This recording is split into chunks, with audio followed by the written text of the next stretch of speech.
अलख निरंजन लखै न कोई, जेहि बंधे बंधा सब लोई। जेहि झूठे सब बांधु आयाना, झूठा बचन साँच कै माना। धंधा बंदा किन्ह व्यवहारा, कर्म विवर्जित वसै निन्यारा। शट आश्रम और दर्शन किन्हा, शट रसवास शतय वस्तु चिन्हा। चारि वृक्ष छौ शाखा बखानी, विद्या अगणित गणय न जानी। औरों आगम करे विचारा, ते नहीं सूझै वारन पारा। जब तीरथ व्रत कीजे बहु पूजा, दान पुण्य कीजे बहु दूजा। मंदिर तो है नेह का मत कोई पैठो धाय, जो कोई पैठे धाय के बिन सिर से ती जाए। इस रमैनी के माध्यम से साहब कहते हैं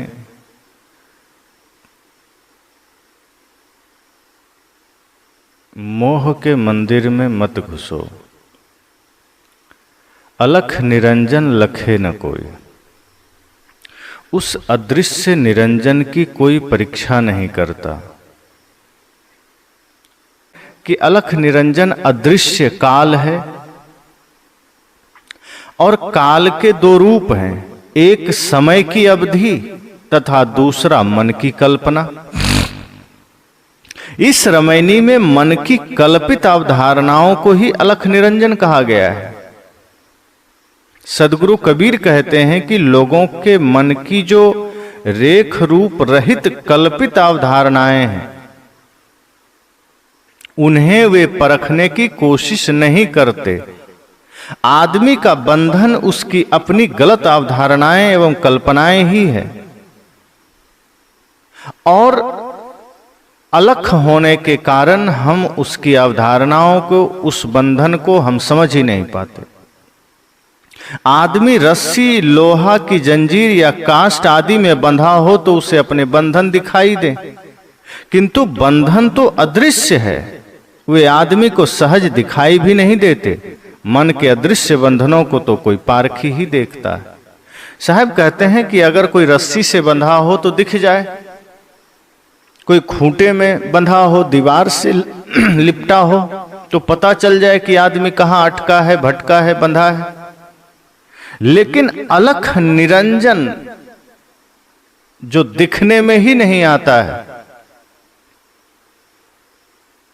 आदमी उन कल्पनाओं में बंधा है, आदमी उन आकांक्षाओं में बंधा है, उन तृष्णा और वासनाओं में बंधा है। इसीलिए आदमी अपने बंधन को जान नहीं पाता और न उससे मुक्त हो पाता है। किसी को कोई बीमारी हो तो जब वह बीमारी को जान लेता है तो उससे मुक्त हो जाता है, उसकी चिकित्सा करके, उसका इलाज करके मुक्त हो जाता है। पर साहब कहते हैं यदि बीमारी का पता ही ना चले कि हुआ क्या है तो दवा किस चीज की दी जाएगी। कोई आदमी धूप में खड़ा हो तभी तो छाया में आ सकता है। अब वो धूप में हो ही ना हो फिर भी छाया छाया की बात करे तो खुद पहले से ही अगर वो छाया में हो तो फिर वो छाया छोड़ के फिर कहां जाएगा। बंधन में ही है यह बोध भी तो होना चाहिए, और बंधन क्या है इसका पता भी तो चलना चाहिए। साहब कहते हैं तमाम प्रकार के कल्पनाओं में यह जीव बंधा है और हम उसे देख नहीं पाते हैं, हम उसे समझ नहीं पाते हैं। बीमारी समझ में आ जाए तो उसका इलाज हो सकता है, लेकिन यह मन की कल्पना जल्दी समझ में नहीं आती। इतनी सुंदर सुंदर कल्पनाएं लोग करते हैं कि उसको फिर सत्य मानने लग जाते हैं। कई बार सपने में किसी भगवान की कल्पना रूप को देख लिया। अब स्वाभाविक है, दिन भर हम जिन चीजों को सोचते हैं, समझते हैं, विचारते हैं, उसी का स्वप्न आता है। हम मंदिर जाते हैं, भगवान के उसी रूप को, उसी छवि की कल्पना करते हैं, और आप देखें कि आदमी सपना उन्हीं रूपों का देखता है, कोई अलग से नहीं आता। जो वो देखे रहता है, जिसकी वो कल्पना किए रहता है, चाहे वो किसी भी भगवान की कल्पना जैसा करे, सपने में वही मूर्ति आती है, दूसरी नहीं आती। सदगुरु कबीर का जैसा रूप हम देखते हैं फोटो में, तस्वीर में, सपने में हम उन्हें उसी रूप में देखते हैं। राम कृष्ण को जिस रूप में हम तस्वीर में देखते हैं, सपने में उसी रूप में वो आते हैं। अब कोई जरूरी तो नहीं कि इंसानों ने जो तस्वीरें बनाई वही उनका असली रूप है। सदगुरु कबीर का तो फिर भी कहा जा सकता है, पर राम कृष्ण की वही छवि होगी जो आज छवि हमारे बीच उपस्थित है, इसकी कोई संभावना नहीं लगती। तो आदमी जिन कल्पनाओं में अपने भगवान को देखता है, जिन ख्वाब में अपने भगवान को देखता है, उसे सत्य मान लेता है और फिर उसके साथ हुए सपने में वार्तालाप को भी सत्य मान लेता है। फिर वो दुनिया में ढिंढोरा पीटता है कि राम जी ने मुझसे ये कहा, कृष्ण जी ने मुझसे ये कहा, उन्होंने दर्शन दिया, या सपने में कोई ऋषि आए, उन्होंने कहा तुम अमुक तीर्थ में जाना, वहां भगवान का दर्शन होगा, वहां ये पुण्य फल का प्राप्ति होगा। दुनिया भर की कल्पनाएं। आदमी कल्पनाओं में भयंकर रूप से जीता है और ये ऐसी कल्पनाएं हैं, ये ऐसी अवधारणाएं हैं जिससे आदमी कभी मुक्त नहीं हो पाता। इसलिए साहब ने कहा अलख निरंजन लखे न कोई। ये जो निरंजन है, ये जो काल है, वो जल्दी दिखता नहीं आदमी को, वो दिखाई नहीं देता। अब यहां भगवान से भी ले सकते हैं, काल से भी ले सकते हैं, क्योंकि पिछली रमैनी में साहब ने निरंजन का अर्थ आत्मा से किया, राम से किया, भगवान से किया। यहां साहब ने यह कहा कि अलख निरंजन लखे न कोई। अब जेहि बंधे बंधा सब लोग, जिसके बंधन में सभी लोग बंधा है, तो स्वाभाविक है कि यहां निरंजन काल रूप में ही है। और काल क्या है? काल हमारे मन की कल्पना है, वासना है, मन की आकांक्षा है। हम तमाम वासनाओं में बंधे होते हैं। वासना सिर्फ यह नहीं है कि काम भोग की वासना, वासना धन के प्रति अधिक इच्छा हो उसे भी वासना कहते हैं। किसी वस्तु के प्रति हो, किसी व्यक्ति के प्रति हो, किसी पद प्रतिष्ठा के प्रति हो, वासना का अर्थ ही है इच्छा।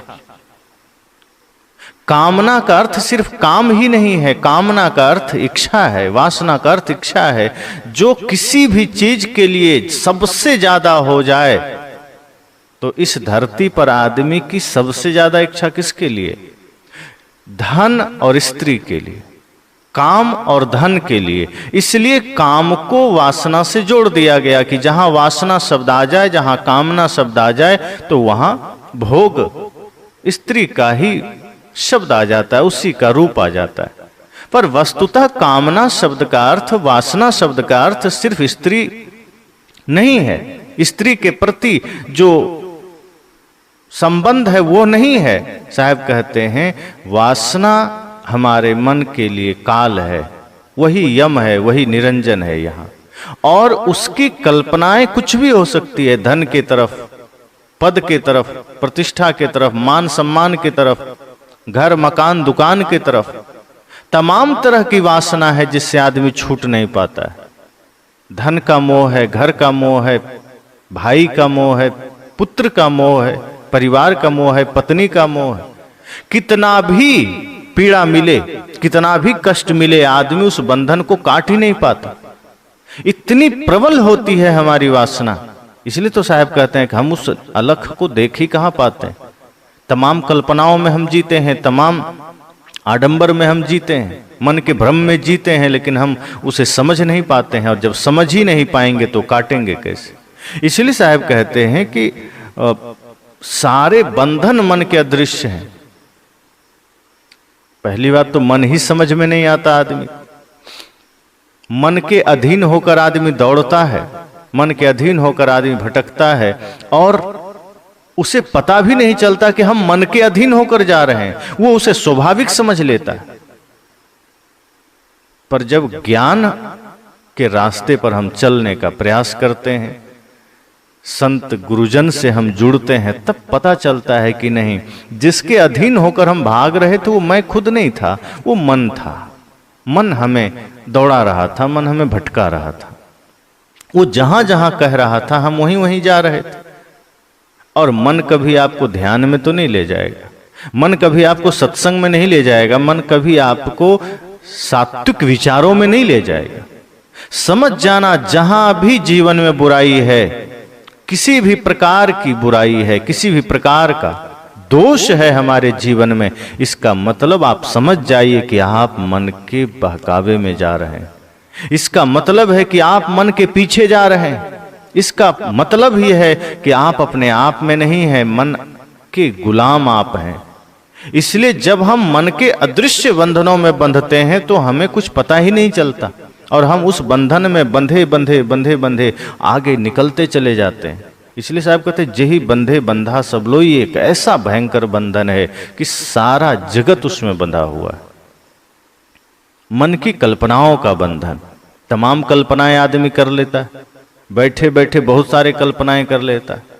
अब एक आदमी कल्पना करते रहता है बैठे बैठे कि इतना धन होगा, फिर इससे जमीन खरीदेंगे, फिर बेचेंगे, फिर धन होगा, फिर जमीन खरीदेंगे। ऐसे सोचते सोचते सो जाता है और सपने में भी फिर वही कल्पनाएं आती हैं। फिर उसे लगता है कि हम राजा हो गए, हमारे पास बहुत सारा धन आ गया, हमारे पास सुंदर स्त्री आ गई, सोना चांदी आ गया, हमारा बहुत ज्यादा नौकर चाकर हो गया। और इस सपने में इतना मगन हो जाता है कि वाह क्या जीवन है, क्या आनंद है।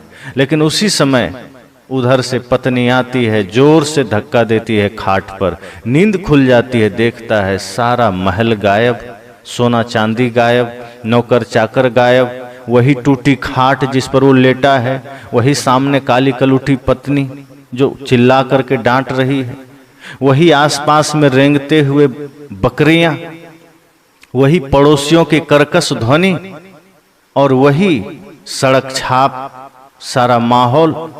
आदमी सोचता है अभी तो मैं राजमहल में था, मैं तो राजा बन गया था, मेरी तो बहुत सुंदर पत्नी थी। पर ये मन की कल्पनाएं थी। कल्पना करने में क्या जाता है, आदमी कुछ भी कल्पना कर सकता है। बैठे बैठे हम बहुत सारी कल्पनाएं कर लेते हैं, पर वो कल्पनाएं सिर्फ हमें बांधते हैं, उससे हम जल्दी बच नहीं पाते हैं। इसी तरह कोई ईश्वर की कल्पना कर लिया, कोई बाहर कहीं स्वर्ग मोक्ष की कल्पना कर लिया, किसी मंत्र से मुक्ति पाने की कल्पना कर लिया, उपवास व्रत से कल्पना कर लिया, किसी भी विशेष दिन में पूजा करके स्वर्ग पाने की कल्पना कर लिया। साहब ने कहा ये तमाम तरह की कल्पनाएं हैं जिन कल्पनाओं में आदमी बंधा हुआ है। जेहि बंधे बंधा सब लोई, उस अलख निरंजन के बंधन में सब बंधा हुआ है। एक तो उसे देख नहीं पा रहा है। अब सामने कोई आदमी आप पर हमला करे, सोचिए सामने से आप पर कोई वार करे, वो दिख रहा है तो आप उसके वार को रोक लेंगे। लेकिन कोई आदमी दिख ही नहीं रहा है, वो अदृश्य है, तो कब किधर से मार देगा पता ही नहीं चलेगा, हम देख ही नहीं पाएंगे, फिर उसके बंधन में हम बंध जाएंगे। सामने से कितना भी बड़ा आदमी हमला करे, हम बचने की कोशिश करेंगे, दिखाई देगा कि हाँ ये सामने से आ रहा है। लेकिन जब कुछ भी दिखाई ना दे और प्रहार हम पर होता रहे तो हम उसी में बंधते चले जाते हैं। यही काम अलख निरंजन का है, मन का है, काल का है। हमें पता नहीं चलता है वार किस ओर से हो रहा है, हम उसमें बंधते चले जाते हैं। दिखाई दे तब तो समझ में आ जाए कि हाँ इस बंधन में हम बंधने जा रहे हैं, पर बिना दिखे ही हम बंध जाते हैं, बेहोशी में, नासमझी में, और फिर हम उस बंधन को काट नहीं पाते। इसलिए साहब कहते हैं कि उस अलख निरंजन को एक तो देख नहीं पाते हैं, एक तो वो दिखने में नहीं आता, अदृश्य है, वो काल, वो कल्पना अदृश्य है। लेकिन दूसरी बात है कि जब अदृश्य है तो हम उस बंधन में सहजता से बंध जाते हैं, हम उसका बंधन स्वीकार कर लेते हैं, हम छूट नहीं पाते। वो ऐसा पाश है कि हम उस पाश से मुक्त ही नहीं हो पाते। तो साहब आगे कहते हैं जेहि झूठे सब बांधो अयाना।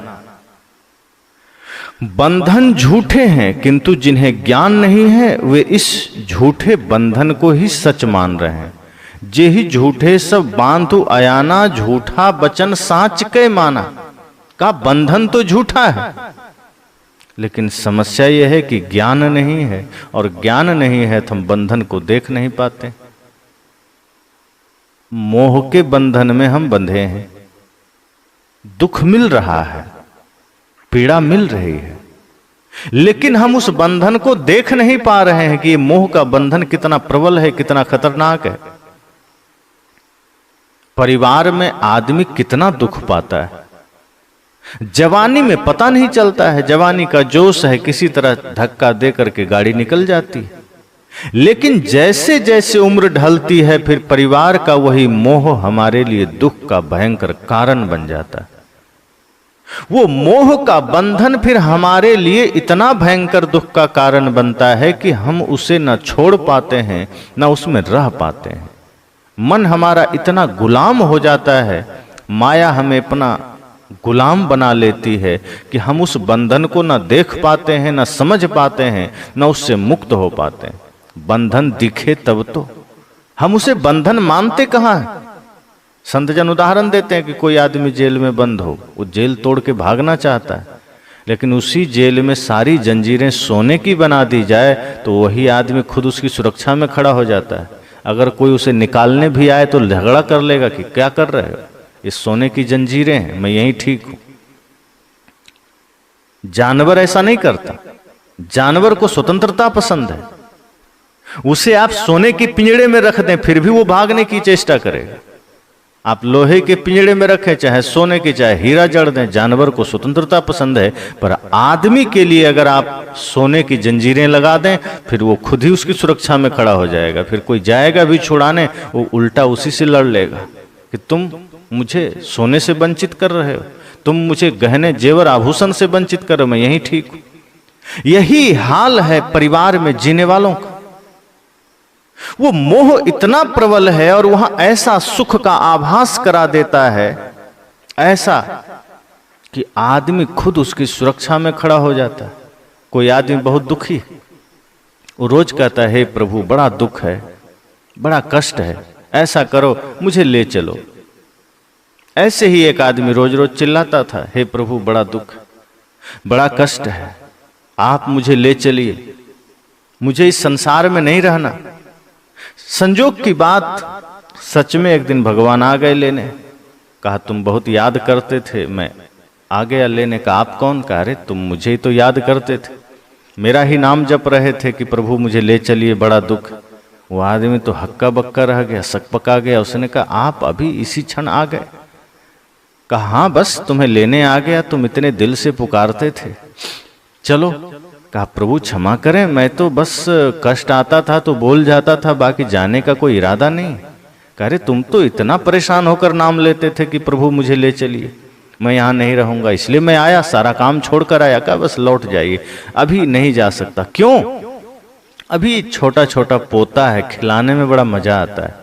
बेटा दुख दे रहा है लेकिन पोतों से थोड़ा लगाव है, जरा मैं उसे खिला लूं तो वो बड़ा हो जाए फिर आप आना। भगवान ने कहा चलो ठीक है, तुम्हें मौका दिया। भगवान चले गए, पोता भी बड़ा हो गया। अब पोते की शादी होने लगी, हो भी गई। अब वो भगवान फिर आए, कहा अब तो चलो। कहा नहीं प्रभु, अभी तो पोते का शादी ही हुआ है, कम से कम उसका पोते का भी एक बच्चा तो देख ले, अभी आप जाइए। मैं तो यूं ही कह दिया। भगवान चले गए, फिर एक छोटा बच्चा भी हो गया, तब आए। अब जर्जर हालत है वृद्ध की, उम्र काफी हो चला है। उसने कहा अभी तो पोते का बेटे का मुंह देखना है, आप कैसे इतना जल्दी चले आए, थोड़ा उसको भी खिलाना पिलाना है। भगवान ने कहा तुम ना समझो। उस आदमी ने कहा आप तो मेरे ही पीछे पड़ गए, और भी लोग हैं, ले जाइए उन्हें। अब मैं एक बार नाम क्या ले दिया, आप तो पीछे ही पड़ गए, मैं अभी नहीं जाना चाहता। कहा दुख का दुख वुख छोड़िए, रह लेंगे लेकिन नहीं जाएंगे। भगवान ने कहा यही हाल संसार का है। थोड़ा दुख हुआ आदमी परेशान हो जाता है, थोड़ा किसी ने अपशब्द कहा आदमी चिढ़ में आ जाता है,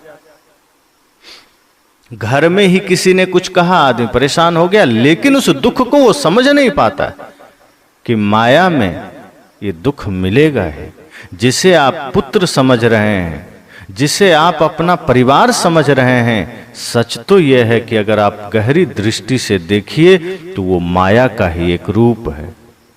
क्योंकि ना जाने कितने जन्मों में कितने परिवार हमने पाया है, कितने माता पिता हमने पाया है, कितने भाई बंधु हमने पाए हैं, कितने रिश्ते नाते हमने पाए हैं, सब छूटा है ना, सब छूटते गए। जो भी आपके शांति मार्ग में बाधक बन रहा है, वो चाहे माता पिता ही क्यों ना हो, संतों ने कहा वो माया का ही रूप। माया ही हमारे कल्याण मार्ग का बाधक है, भक्ति मार्ग का बाधक है। चाहे वो भाई आपका मार्ग का बाधक बने, चाहे पुत्र बने, चाहे परिवार का कोई भी व्यक्ति बने, जिन्हें हम अपना परिवार समझते हैं, अगर वो बाधक बन गया आपके कल्याण मार्ग का, साहब कहते हैं फिर वो बंधन है, वो माया है।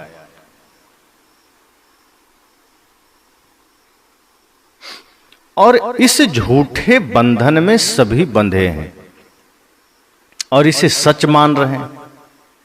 इस अदृश्य झूठे बंधन में संसार बंधा है और इसे ही सच मान रहा है।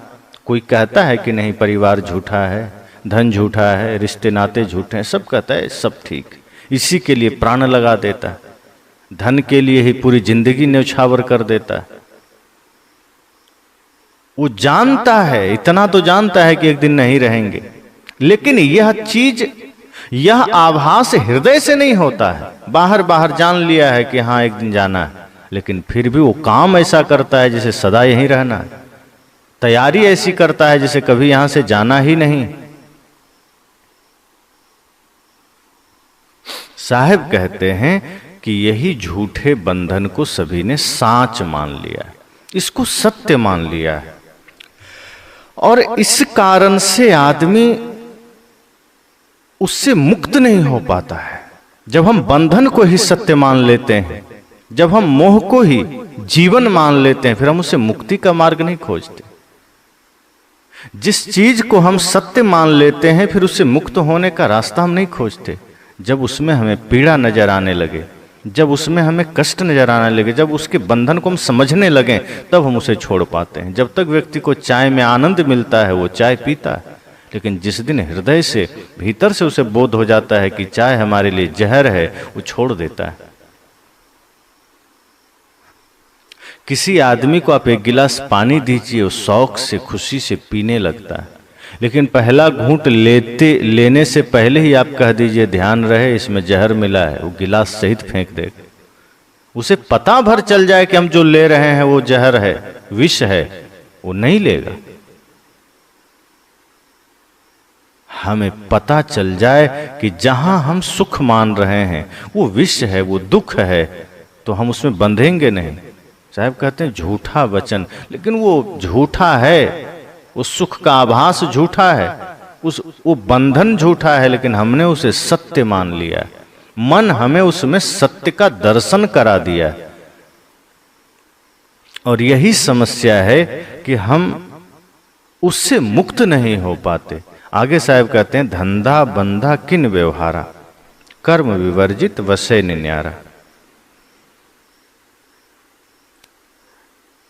साहब कहते हैं यद्यपि कर्म विवर्जित वसे निन्यारा, यद्यपि जीव शुद्ध स्वरूप है, चेतन स्वरूप है, ज्ञान स्वरूप है, मूल में जीव तो ज्ञान स्वरूप ही है। अविद्या के बंधन में पड़ करके, माया के बंधन में पड़ करके बंधन स्वरूप हो गया, अपने को बंधा हुआ पा रहा है तो ज्ञान स्वरूप। जीव का जो मूल स्वरूप है वो बंधन का नहीं है, मोह का नहीं है, काम का नहीं है। साहब कहते हैं है तो ये शुद्ध स्वरूप, लेकिन होता क्या है,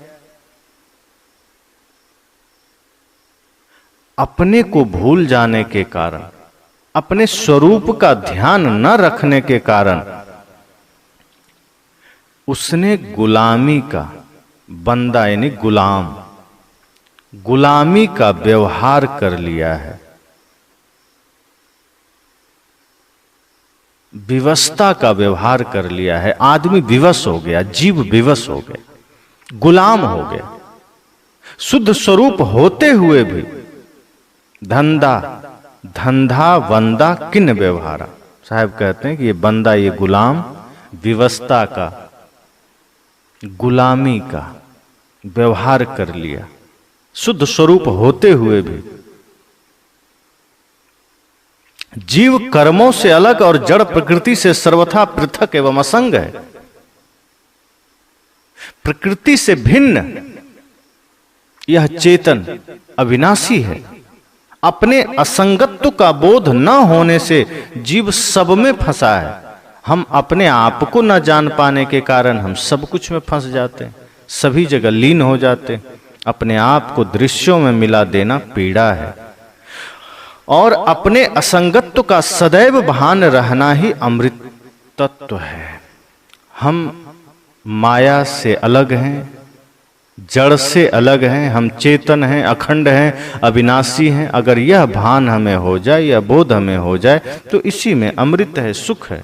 सद्गुरु कहते हैं, ऐसा शुद्ध असंग जीव सब में मिलकर बंधा है। ऐसा जीव जो असंग है, अखंड है, अविनाशी है, जो माया से परे है, प्रकृति से परे है, अज्ञानता बस सब में मिल रहा है। कहा भी गया है ना, द्वारे तेरे राम जी मिलहु कबीरा मोह, तै तो सब में मिली रहा, मैं न मिलूंगा तो। जैसे मान लो राम स्वयं दरवाजे पर खड़े हों और वो कह रहे हो कि उठो ए लोगों, मैं तुम्हारे पास आ गया, तुम मुझे ही तो पाना चाहते थे। लेकिन तभी वो राम देखते हैं कि तै तो सब में मिली रहा, और वो कहते हैं कि तुम तो माया में मिल रहे हो, तुम तो संसार में मिल रहे हो, तुम तो मोह के बंधन में मिल रहे हो, तुम तो संसार को ही अपना स्वरूप मान रखे हो, मैं न मिलूंगा तो। अब तुम जब संसार में मिल रहे हो तो मैं तुम्हें कैसे मिल सकता हूं? या तो दिन या रात, या रवि या रजनी, जहां काम तहां राम नहीं, जहां राम तहां काम, तुलसी दो होत नहीं, रवि रजनी एक ठाम। जहां कामना है वहां राम नहीं रह सकते, जहां राम है वहां काम नहीं रह सकता। साहब कहते हैं, यह जीव अविद्या वश मोह वश काम में लगा है, इसलिए राम को भूल गया, इसलिए राम से परिचय नहीं हो पाया। जहां कामना है वहां राम तत्व का बोध हो ही नहीं सकता। दोनों एक साथ नहीं रह सकते, अंधेरा और प्रकाश।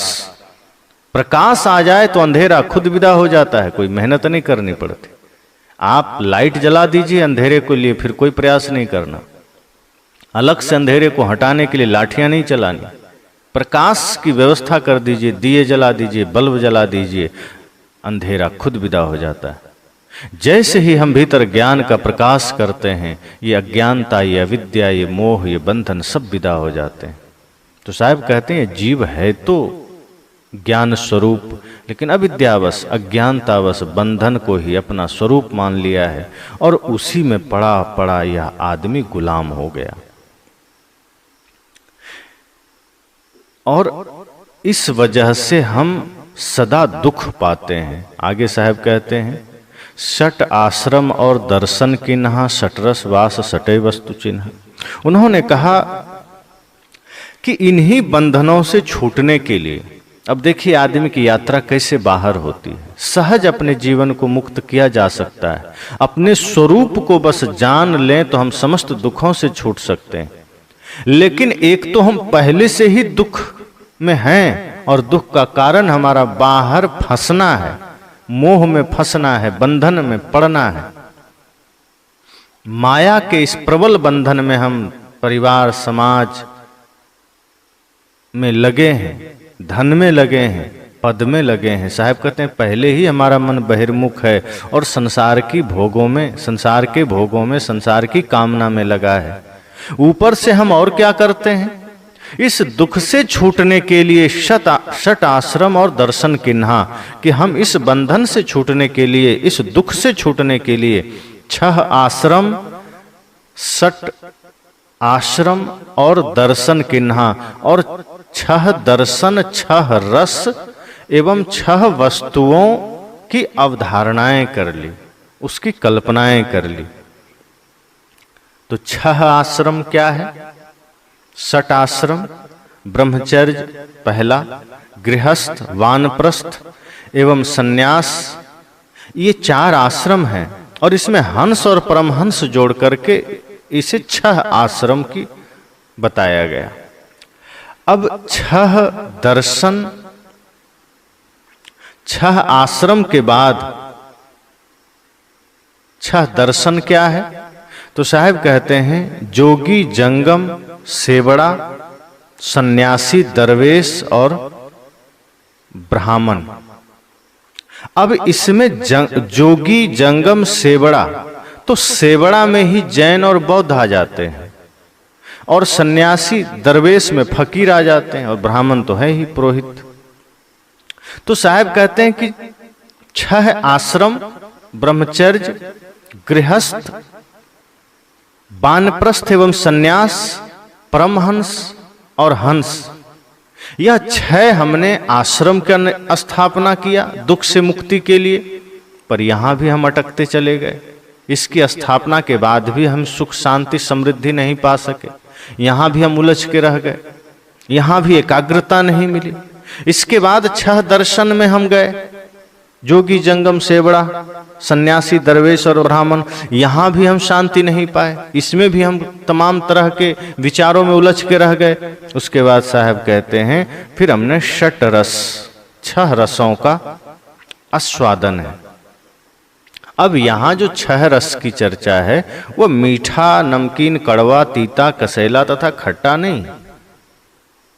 यह हम नहीं समझ लें कि यहाँ जो साहब 6 रस की बात कर रहे हैं तो मीठा, खट्टा, नमकीन, कसैला, कड़वा आदि की बात है। साहब कहते हैं यहाँ 6 रस है, वह 6 नामों का जप है।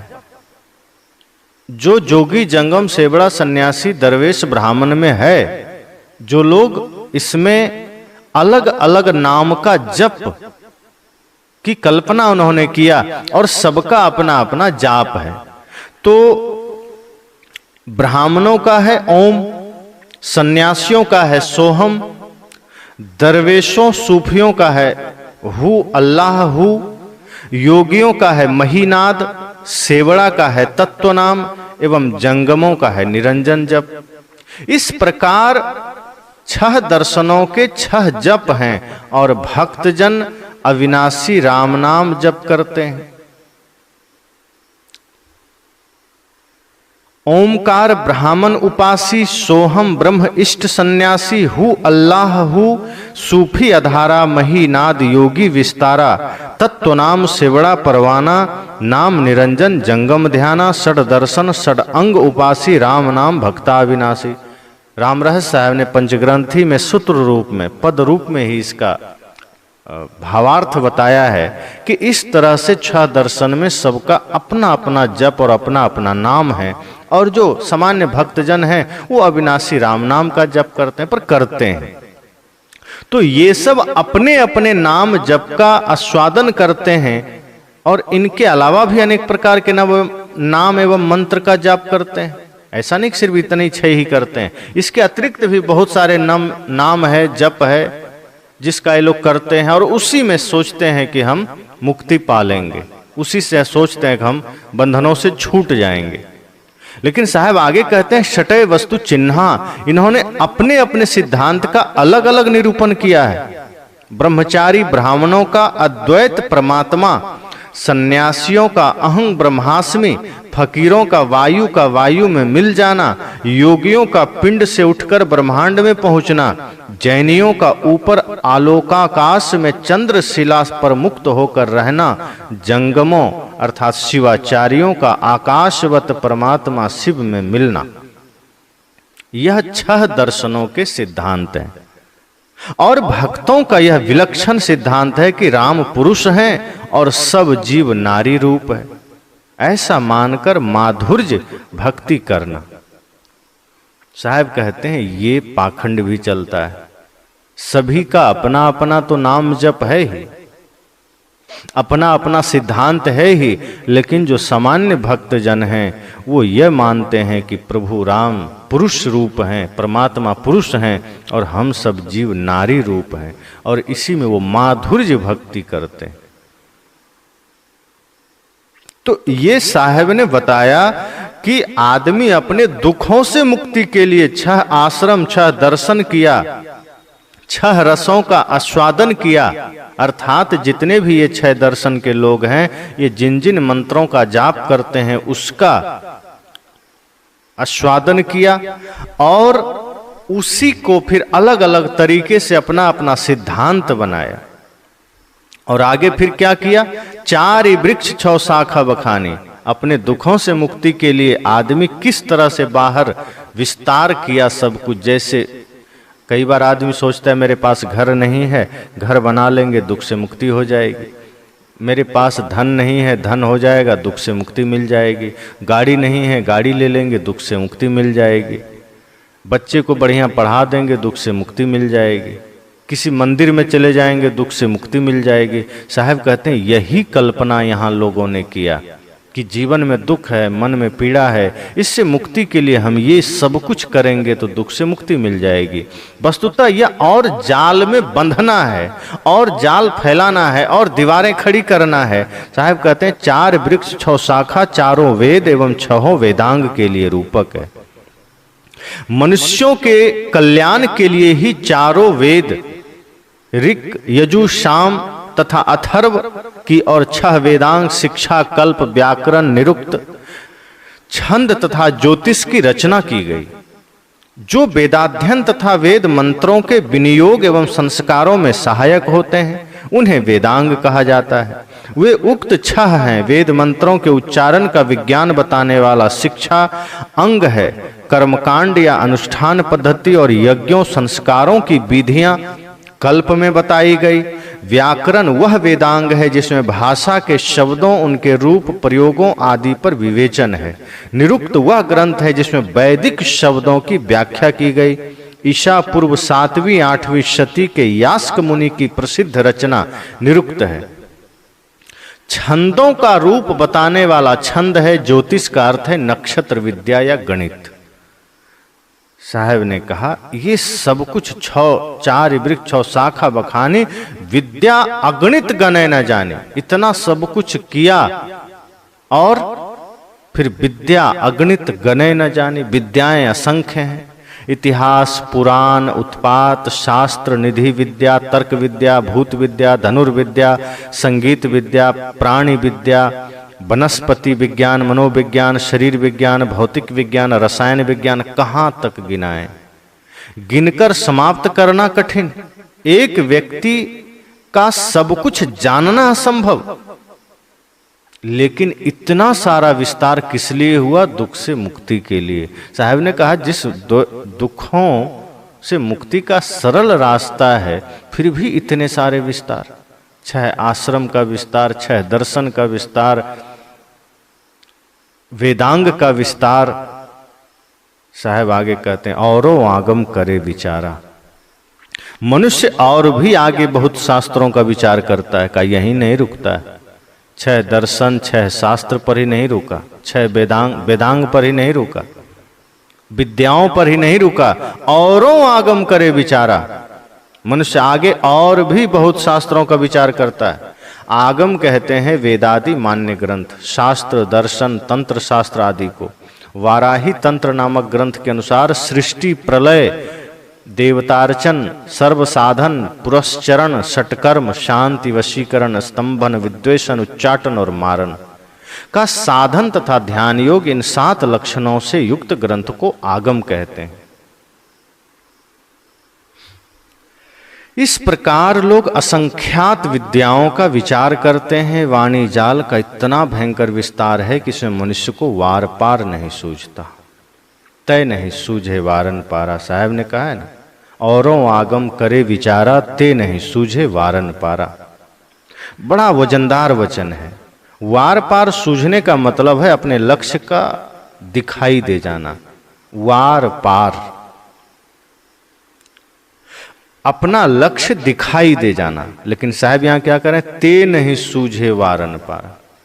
उसे अपना लक्ष्य दिखाई नहीं दिए। मनुष्य अपने लक्ष्य को ना देख सका तथा विद्याओं को पढ़कर क्या हुआ?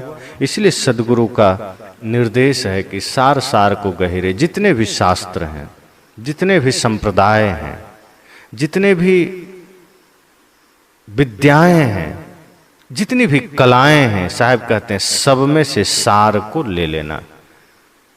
शास्त्र आज इतनी ज्यादा मात्रा में लोगों ने बना लिए, हालांकि सबको हम शास्त्र भी नहीं कह सकते, छोटे छोटे ग्रंथों को भी लोगों ने शास्त्र कहा। शास्त्र हम उसे कह सकते हैं जो स्वयं की खोज में सहायक बन सके। शास्त्र हम उसे कह सकते हैं जो हमारे मन के भ्रम को मिटा सके।